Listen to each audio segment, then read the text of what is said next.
The second portion of this video presentation will show the proper disassembly and reassembly procedures for the gear case components.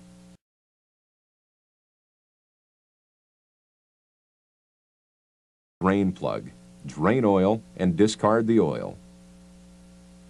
Remove cap screws from the gear case cover, then remove the cover.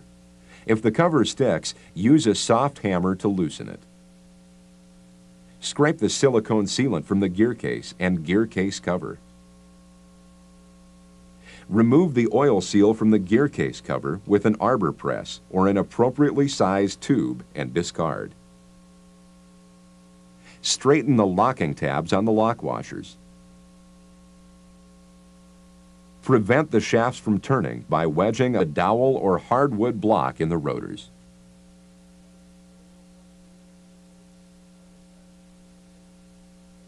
To remove gear lock nuts, use the custom gear lock nut tool shown here, which is available through your distributor.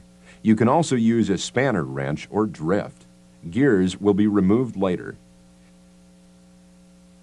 Remove the front bearing retainer cap screws and pull off the retainer. Scrape the silicone sealant from the retainer and gear case. Place the housing in a hydraulic press with the fluid end down.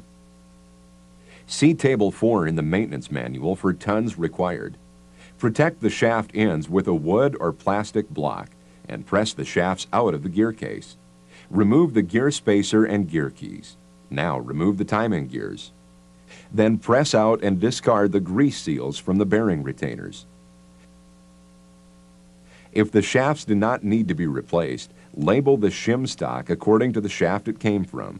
Use drive shaft or short shaft on your label. This will eliminate recalculation of shim requirement.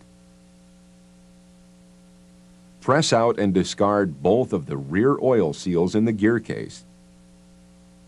Use a hydraulic press and V-blocks to remove the front and rear bearings and bearing spacers from the shafts. See Table 4 in the maintenance manual for tonnage required. Protect both ends of the shafts from damage.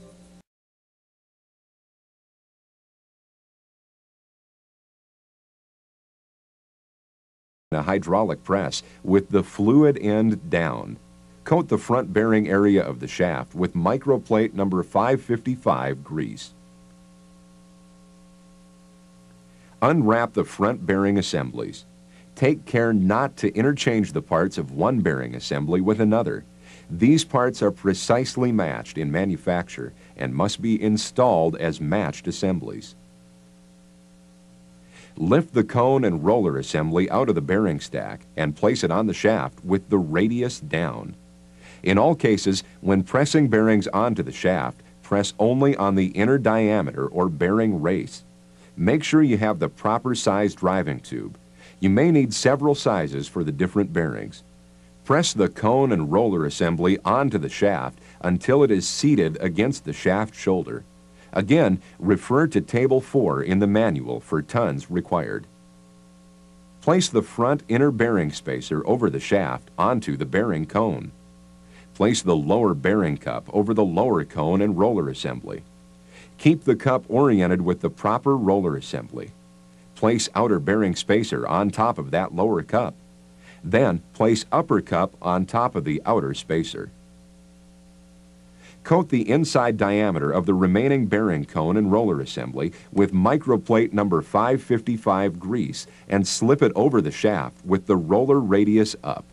Press onto the shaft and into the cup to complete assembly of the front bearing. Make sure all components are aligned before you press, and press only on the inner cone assembly. We've just assembled a 6-piece front bearing assembly.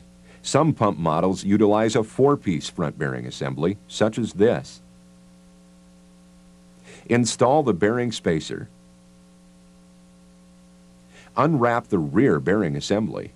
Some larger pump models have a multi-component tapered roller bearing assembly, similar to the front bearing assembly shown earlier.